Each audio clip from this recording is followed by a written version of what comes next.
Meus irmãos, a graça e a paz do nosso Senhor e Salvador Jesus Cristo, estou aqui para mais um vídeo para o meu, para o teu, para o nosso canal Teologando e Capacitando.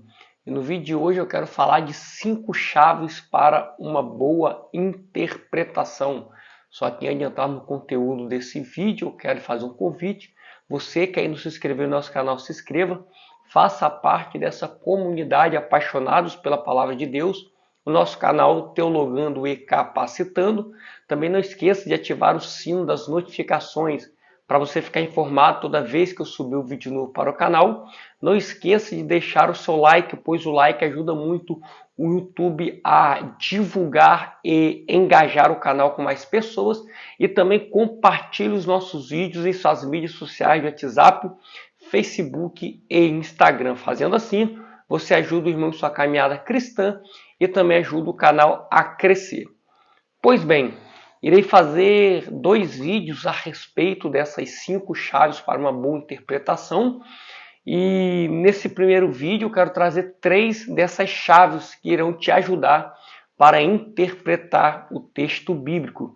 Todos nós sabemos que a interpretação é você interpretar o sentido do texto da passagem em que você está fazendo a sua exposição. Então, o que acontece? A interpretação é você considerar o que o texto diz.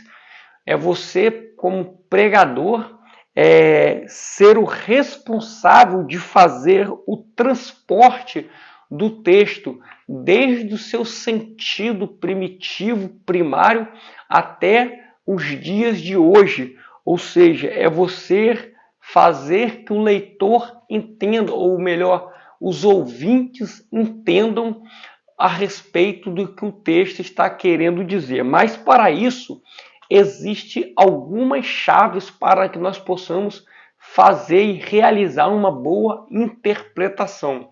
E a primeira chave para uma interpretação é o conteúdo. Ou seja, o conteúdo de uma passagem é a matéria-prima. Toda interpretação ela tem que conter um bom conteúdo para que possa ser realizado. E a base de informações com a qual você irá interpretar o texto, ou seja, o conteúdo é a base de tudo pelo qual você irá interpretar o seu texto naquele momento. Então, o conteúdo é você pegar o texto e aplicar a regra da hermenêutica, ou seja, é você respeitar aquilo que a hermenêutica ensina. É por isso que pregador tem que saber um pouco a respeito da hermenêutica bíblica. Então, a interpretação é você respeitar as regras hermenêuticas e aplicar alguma das perguntas que a hermenêutica nos ensina. Para quem foi escrito, como foi escrito, o propósito da escrita, então os contextos, então isso irá ajudar na nossa interpretação. E assim você saberá o que o autor estava querendo dizer para o seu público original. E aqui eu quero deixar uma dica de ouro para você. Então pega essa dica. Quanto mais tempo você gastar na observação do texto, menos tempo você vai gastar na interpretação. Ou seja, quanto mais tempo você investir analisando o texto bíblico, menos tempo você vai gastar para interpretar e o resultado será mais preciso para você. Então, o conteúdo é a primeira chave da interpretação. A segunda chave para uma boa interpretação é o contexto. E por contexto, nós entendemos tudo aquilo que vem antes ou depois de uma passagem, de um texto bíblico, né? E quando nós violamos os contextos da passagem, nós corremos um grande risco em cair na heresia. É por isso que nós estamos vendo muitas heresias nos púlpitos brasileiros, porque as pessoas pegam uma passagem isolada da Bíblia, um versículo isolado, e não analisam o seu contexto imediato, o seu contexto remoto, o seu contexto literário, histórico, geográfico. Então, ela pega e faz o que quer com o texto. Não é bem assim. Então, o contexto, ele nos ajuda a entender o texto dentro do seu próprio contexto e assim nos dá uma boa base para a interpretação. Então, a análise do contexto, ela amplia a sua visão, amplia a nossa visão para o que o autor está querendo dizer. Aí assim nós teremos uma boa interpretação. É como diz a frase, né? Quando se perder, suba numa árvore contextual e ganhe visão. Então, o contexto nos ajuda a não se perder na interpretação.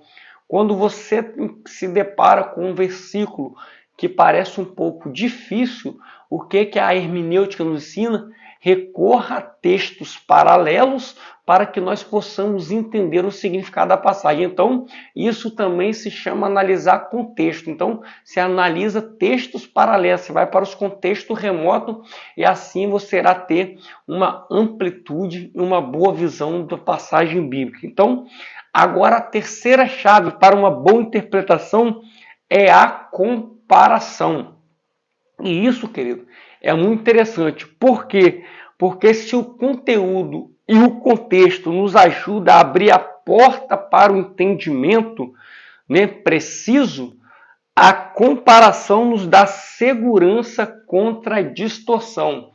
E essa comparação é escritura com escritura, ou seja, a Bíblia ela é analisada pela própria Bíblia. As escrituras respondem às próprias escrituras. Então, o que nós temos que entender? Por mais importante que seja os intérpretes das escrituras, os escritores de teologia, de comentários bíblicos, a primeira análise que nós temos que fazer sempre é do texto bíblico.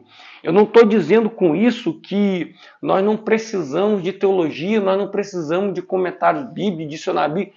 Precisamos, querido, e isso ajuda muito. São elementos secundários, mas o que importa para nós é o que a Bíblia está dizendo. Primeira, como regra de prática e fé, a palavra de Deus. Depois, nós vamos para opiniões de teólogos para ver se estão de acordo com a palavra de Deus. Então, por que nós devemos interpretar a Escritura com a Escritura?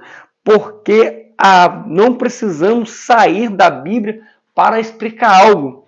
Ou seja, tudo que nós precisamos se encontra na Bíblia, na palavra de Deus. Então, nós temos que entender que a comparação escriturística, texto com texto, aqui vai uma dica, é você pegar um texto de tradução formal, como Almeida Revista Corrigida, Almeida Corrigida Fiel, e comparar com o mesmo texto em outras traduções, como as traduções dinâmicas, como a NVI, NVT, NAA, também uma paráfrase, né, que ajuda muito. Então, isso irá te ajudar muito na sua comparação de texto com texto. Então, queridos irmãos, esse aqui é as 3 chaves para uma boa interpretação.